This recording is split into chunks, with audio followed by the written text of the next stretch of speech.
Magandang araw. Turki Al-Sheikh tutulong mag-organisa ng mega fight kay Casimero. Lumabas sa mga ulat na seryosong pinapag-aralan ni Turki Al-Sheikh kung papasukin niya ang pag-organisa ng isang mega fight para kay Casimero. Kung ganon, mukhang nakapag-usap ng promoter ni Casimero na si Koki Kameda at ng Saudi promoter na si Turki Al-Sheikh. Bale ang mangyayari, magagaya si Casimero kay Naoya Inoue na hindi lang isang promoter, kundi may promoter ito sa Japan na si Ohashi. Meron din siyang promoter sa international na si Bob Arum at tumutulong din sa pagpondo ng kanyang mega fight si Turki Al-Sheikh. Ang mangyayari naman kay Casimero ay si Koki Kameda ang promoter niya sa Japan at si Turki Al-Sheikh ang tutulong magpondo ng mega fight niya. At kung matutuloy ang kolaborasyon sa pagitan ni Kameda at ng pondo ng Saudi Arabia, ito ang magbibigay daan sa matagal nang inaasam na dream match ni Casimero laban sa pound for pound king na si Naoya the Monster Inoue. Dahil dito tinatawag siyang Boy Paldo ng mga fans dahil sa napakalaking pera o pitaka na posibleng makuha niya kapag pumasok ang Saudi Arabia sa kanyang mga susunod na laban. Samantala, Casimero muling hinamon ng Hapon na si Nakagawa. Itong si Japanese na si Mugicha Nakagawa muling hinamon si General Casimero na maglaban sila. Sinabi ni Mugicha Nakagawa, "Come on, Casimero.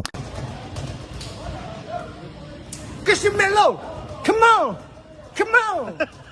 Kilala ang Japanese boxer na si Mugicha Nakagawa sa pag-ingay at paghamon kay General Cuadro Alas Casimero. Hindi ito ang unang pagkakataon na ginawa niya ito. Ilang beses na rin siyang nag-video at nag-post para tawagin si Casimero upang magtuos sila sa lona. Si Nakagawa ay isang veteranong boksingero mula sa Japan na lumalaban sa super bantamweight at featherweight division. Mayroon siyang mahigit 40 na professional na laban sa kanyang karera. Kilala si Nakagawa sa pagiging maingay sa social media upang kumuha ng malalaking laban, partikular na laban sa mga sikat na Pilipinong boksingero tulad ni Casimero. Kung itutuloy ang laban na ito, malaking peligro ito para kay Nakagawa. Ang tanging bentahe na hawak ng Hapon ay ang pagiging aktibo sa boxing. Ngunit sa oras na seryosohin siya ni Casimero sa loob ng ring, malamang na matapos ang laban sa pamamagitan ng isang mabilis at brutal na knockout pabor sa Pilipino.